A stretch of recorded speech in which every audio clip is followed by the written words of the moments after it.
Welcome to A Drink with James, episode 2.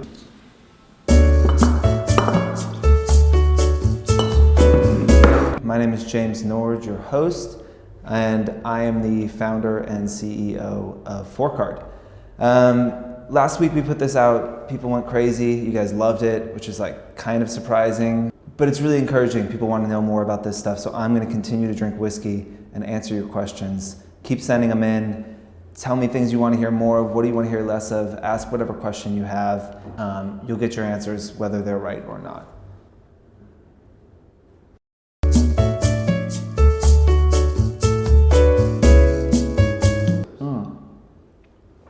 Yeah, Natalie, how can you stand out in a sea of bloggers and influencers? So first of all, it is insane just how many bloggers and influencers there are out there, which is like really great for FourCard and for us, and like not so good for y'all, because it keeps getting harder and harder and harder and harder. And I think whereas, 3 or 4 years ago, maybe you just had to be like this good all the time, now you have to be like this good all the time, right? And it's really frustrating. And it's especially hard if you're starting out to build a following now, because people's feeds are so full, right? Like when Instagram first started, right, when you first downloaded it, you're kind of like ravenous for content. You're going around following everything you can.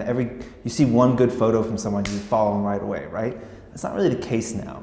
To get somebody to follow you, you have to just be so good. They're welcoming you into their life and into their feed, which is already totally full with 400, 500, 600, sometimes 1,000 people that they already follow. So adding one more person is actually a really big deal. So one thing, how do you stand out? I mean, I don't know, that's different for every person. I'd say that like, first things first, you just have to be you. You have to just be original. You can't look to other people and copy them.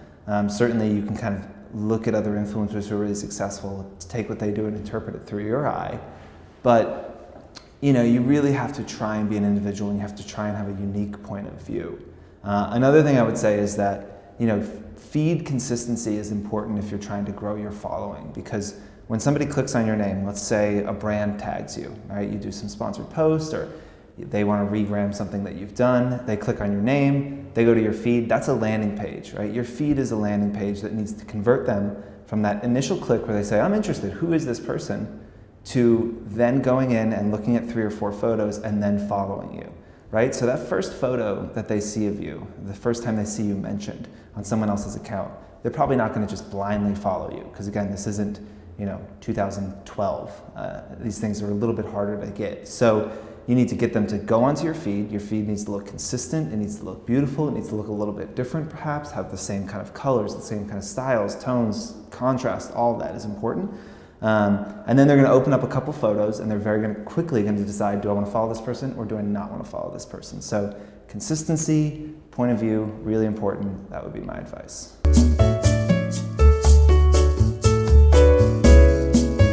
Okay.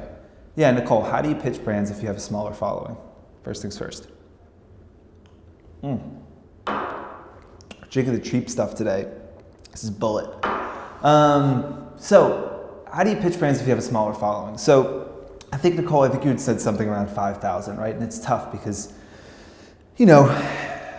again, 3 or 4 years ago, 5,000 followers, that's nothing that's nothing to like completely write off. That's a decent amount of people. But in the kind of larger landscape, it is smaller. It's a smaller following. So my suggestion would be kind of twofold. First, make sure that you're already a fan of the brand. Don't just go wildly pitching brands that you want to work with that you aren't already a fan of and you aren't already working. When you come to a brand, you remember last week, if you haven't seen last week's video, Tim's going to put it right here, right? Okay, click on that, look at it. I talk a bit about how, what that first contact to a brand is supposed to do, right? That first email you send them is supposed to start the conversation. It's not supposed to totally sell them on your pitch. So pay attention to that. But when you do send that email, you want to be able to say, hey, I'm a huge fan of this brand. Here's all the content I've already produced for you. Here's my new idea. Back when I used to be a photographer, I did this all the time. And my first kind of job I got with the brand was actually Jay Lindenberg, whose suit I'm wearing right now, and shirt, actually. And I was already a customer, and I sent their CEO an email. And I can actually put up a screenshot of that email somewhere. I'll let Tim figure out how to do it, but he'll put a link like right here to that screenshot of the initial email I sent maybe 6 years ago to their CEO. But I was basically like, I'm a customer, there's like this menswear thing happening, you guys aren't involved in it, I'd like to get you involved in it, I already have the guys I want to shoot, I already know what I want to shoot, and I think I can get you into GQ. Are you interested? And they were like, yes. So the reason that worked was, one, I was already a fan. I could show them how I was already talking about them. I was already promoting them without them asking. I think that's really important when you don't have a big following. Two was I made it really easy. There was literally nothing that they had to do. I already knew who I wanted to shoot. They were bloggers. They were going to get them some reach. I knew what I wanted to shoot. I was just going to borrow it from the store. They didn't have to give me any clothes or anything like that. And I had a way to get it beyond just me. I had a connection with GQ, and I was going to get it into the magazine. So for them, it's just like, oh, okay, that's really easy. But if you come to a brand and you just say, hey, I love your brand, I'd love to work with you. Okay, like now they have to think about, okay, well, first of all, who the hell are you? Do I care? What should we do together? Do I have to pay you? How is it going to look? Are you even a fan of the brand? There's too many questions, and they're just going to say no, because that's a lot easier. But you say, I'm already a fan of this brand. Here's the times I posted. This is exactly what I want to do. Can I borrow this? You don't have to pay me. I'm going to crush this for you. You can use this content. I'm going to give you 10 extra photos to put onto your Instagram. Whatever it is, make it super easy for them, make their lives easier, and you have a much better chance of getting that deal.